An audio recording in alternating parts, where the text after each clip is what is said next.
before you leave the house, to check your appearance, what do?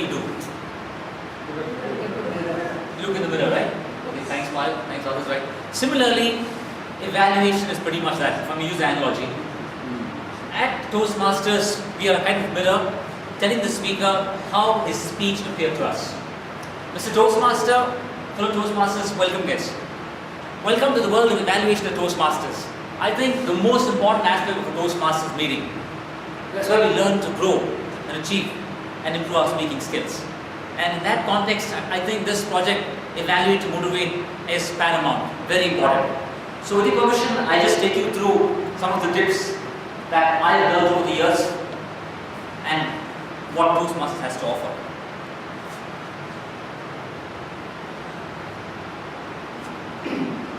Feedback. You only know what you've done well, how you can improve when your fellow Toastmaster gives you feedback. And the key thing is, it's got to be immediate. Strike with iron is what they say. Yes, we give feedback, but I've seen many a times evaluators, they lose the plot, they don't tell them how to improve. They tell them where they have to improve, but how do I go about it? $1 million question, I'm found wanting. So I think the key aspect is offer methods for improvement. How do I go about it? And that's got to work out. Very fascinating. The president spoke about hot air balloon. We have a speaker, your name Flexen, right? He spoke about balloons. And if you're not careful as evaluators, the person who's given that speech, he might burst like that balloon. If we don't take care of his self-esteem.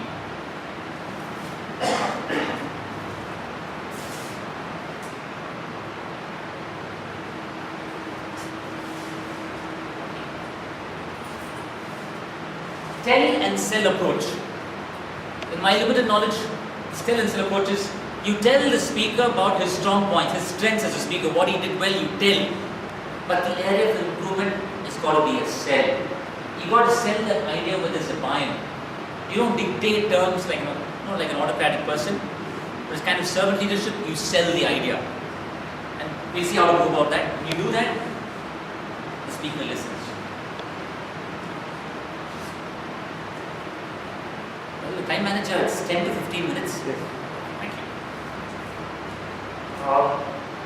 Manual objectives. Every project, Toastmasters makes life easier for the speaker and the evaluator. It's not rocket science, you don't have to reinvent the wheel. Project guidelines are there in black and white. But many a times I see evaluators getting into grey areas. GD, we just have a manual to more. Right. Now the benefit of guests and new members.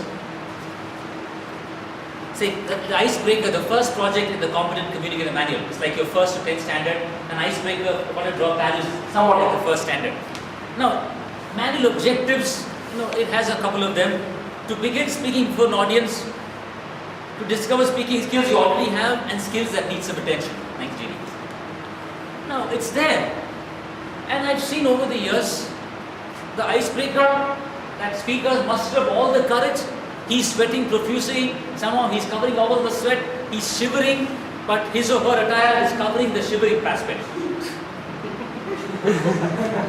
They come, they stand, assuming the lectern is over here, and the speaker, he holds a lectern for 6 minutes and speaks. I think he's done a commendable job speaking for 6 minutes. But just sample this. Evaluator comes on stage. What are the objectives? Can you remember? 2 objectives. To begin speaking for an audience and the skills that you have and need some attention. This is an icebreaker. And the evaluator gives them all the gyan. Wisdom. Right? Magnanimous. Here's one evaluation. Mr. Speaker, you were holding the lectern. Come on, even not big. First speech. Quality chap, quality girl, first speech. Let him hold the lectern. What's going to happen? So the evaluator gives up yarn, don't hold the lectern. The speaker takes it too seriously, he never holds the lectern. Because he never comes to the club again.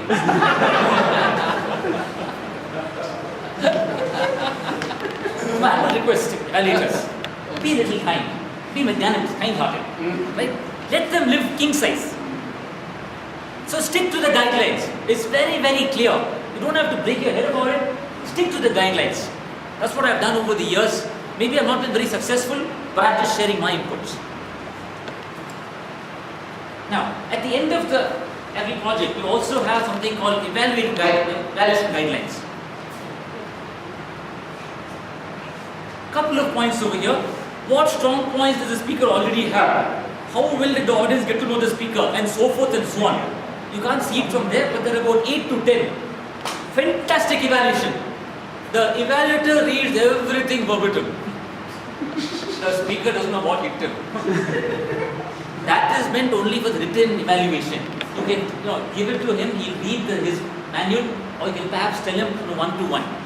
My humble request, avoid repeating the evaluation guidelines from the stage. The objectives, point number 1, there are about 2, 3, maximum 4. We have 3 minutes, stick to that. Don't get into this area. This is about 8 or 10 points. So it's not too much for the speaker, it's 8 much. And 8 written, 8 vertically. If you write 8 horizontally, what happens? Infinite problems for the speaker.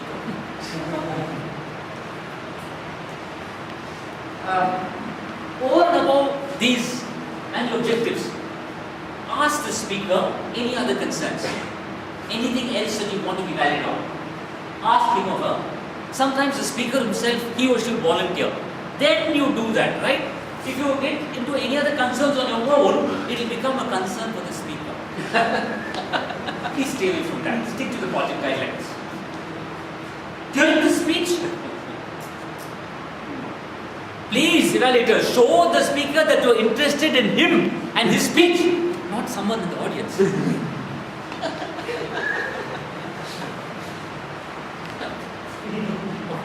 Like on a more serious note, make eye contact with the speaker. Let him or her know, yes, that I'm following your speech. Yes, a point will come up that you got to take notes. Fair enough, I respect that. But don't be so deeply immersed in your notes that you forget to look up. I think it's an insult to the speaker. So make eye contact. It's like someone's nodding their head. It's kind of tells them, okay, I'm following your speech. I'm listening to you.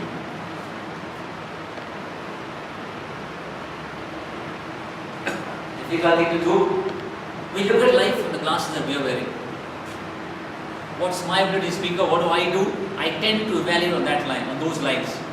I know it's very challenging, this point, extremely difficult, right? Try to put yourself in the shoes of the speaker to the best of your ability. Then you'll know evaluation, right? How was he in his previous speech? Don't ever, the cardinal sin is comparing that speaker on stage with your speaking abilities. I think that's a cardinal sin. Rather, how was he with his previous project? Vis-a-vis that, you can use that as a frame of reference, not where you were or where you are. I mentioned, yes, take notes, but also please look at the speaker, make eye contact.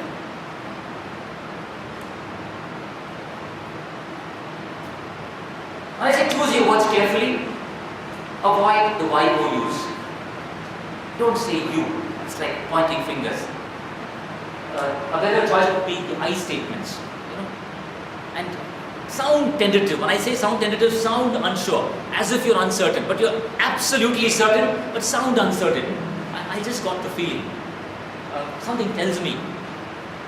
Perhaps, you could use these words, perhaps, it seems to be, probably. So that softens the blow. I don't know how many you observe, I use the word WE. Even better is WEV. The speaker has an area of improvement, but I always tell the speaker, I thought we lost the plot. Or perhaps we didn't get it right. The speaker feels, hey, the evaluator is with me. He's not somewhere on a pedestal and he's kind of not targeting me. So better still, you can use leadership language we. That's better words. On a lighter note, I've seen some evaluators say, you had a great opening. Yeah, and a fantastic body. And a mind-blowing conclusion. So I think what the evaluator meant to say was, your speech had a great opening. And the body of your speech was fantastic. And the conclusion, awesome. So please, words, English is a very funny language. Different audiences, please be careful. Over the years, I'm observing in our club, and to evaluate Vijay Anand, we have so and so. I'm married for 12 years. My wife is saying 12 years I can't evaluate you. 12 minutes someone will evaluate me. Right? I'm suffering inferiority complex now. How is this possible? So friends, evaluation is all about speech. Yes. We are nobody to evaluate the person, the Toastmaster, the speaker. Let's just stay away from that, stay clear from that, right? Always it's about the speech, what he said, what he did not say, what he did, what he didn't do. That's it. It's a very thin line separating the speech and the person. Sometimes again, it all gets, it's very, very fuzzy, very vague. But please, bifurcate the two.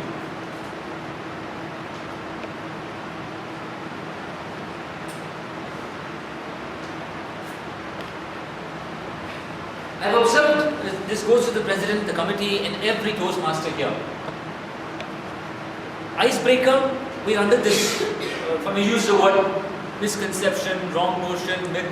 Okay, icebreaker, I finished my icebreaker speech. I have arrived to evaluate an icebreaker speech. The member, the evaluator is just about 2-3 months in the club. The new member is about 1 month in the club. He wants to break the ice, as in the speech. But after hearing this evaluation, he wants to break some other ice. At the club, on the Toastmaster's head, in the night he wants to raise the bar, break some more ice. Yeah, very confusing. So my humble request to Mr. President, the committee, in particular members in general, please, let's not fool ourselves that, okay, icebreaker speech, come on man.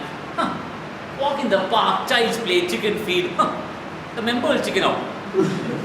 No, I am of the opinion, like you've seen those cartons, right? Which have glass items in it, be it a glass tumbler or a glass bowl. What's printed on the carton?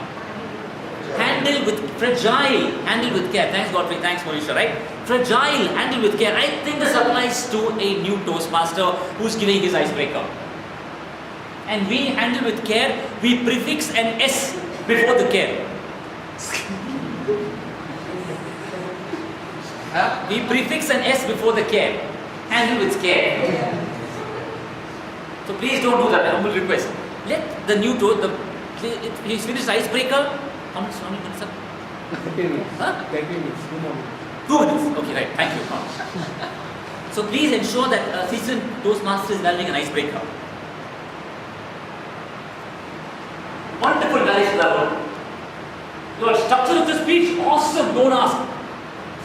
Choice of words, mind blowing. I don't have any words. Talk about your words. The voice modulation. Oh my gosh, I lost my voice. And your body language. What do I say? All the boxes are ticked. The speaker feels kicked off. No, this avoid whitewash. It does the speaker no good. You're not helping him learn. You got to be honest.